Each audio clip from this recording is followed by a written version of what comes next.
اعوذ باللہ من الشیطان الرجیم بسم اللہ الرحمن الرحیم۔ انسان کو ہمیشہ اس کی تقدیر ملتی ہے، مگر اس تقدیر تک انسان کو چل کر جانا پڑتا ہے۔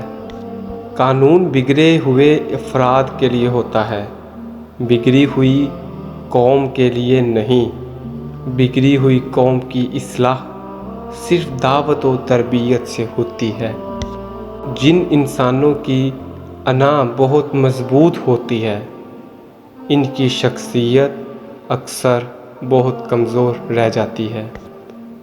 انسان کی جہالت اصل مسئلہ نہیں ہوتی، اصل مسئلہ جہالت کے باوجود اپنی بات پر اعتماد ہوتا ہے۔ اندھیرے کی سب سے بھیانک قسم منفی سوچ ہوتی ہے، جو امید کے ہر چراغ کو گل کر دیتی ہے۔ آپ کا شمار خوش نصیب لوگوں میں ہوگا اگر آپ آدھے خالی گلاس کو آدھا بھرا ہوا دیکھنے کی صلاحیت رکھتے ہیں۔ مشکل میں اللہ کو یاد رکھنا مشکل نہیں، اصل مشکل آسانی میں اسے یاد رکھنا ہے۔ برائی سے بچنے کا آسان حل لوگوں کو برائی سے روکنا ہے، کیونکہ اس کے بعد لوگ آپ کو برائی نہیں کرنے دیں گے۔ جن لوگوں کے دلوں میں نفرت ہوتی ہے وہ نفرت ہی پھیلاتے ہیں، اور جن دلوں میں محبت ہوتی ہے وہ محبت ہی پھیلاتے ہیں۔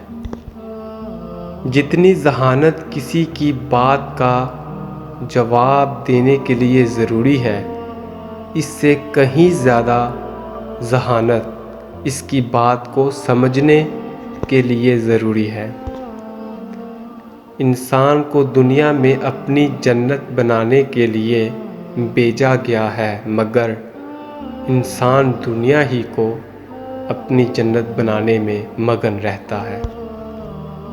اندھے پن کی ہر قسم ہی بری ہے، مگر بدترین قسم دل کا اندھا پن ہے، اور یہ اندھا پن تعصب سے پیدا ہوتا ہے۔ صبر کی عادت کے بغیر حصول جنت کی خواہش ایک ایسا خواب ہے جس کی کوئی تعبیر نہیں ہو سکتی۔ جو لوگ اپنے سینے میں تعصب کے ناگ پالتے ہیں، وہ سب سے پہلے خود ہی ان کے زہر کا نشانہ بنتے ہیں۔ Thanks for watching.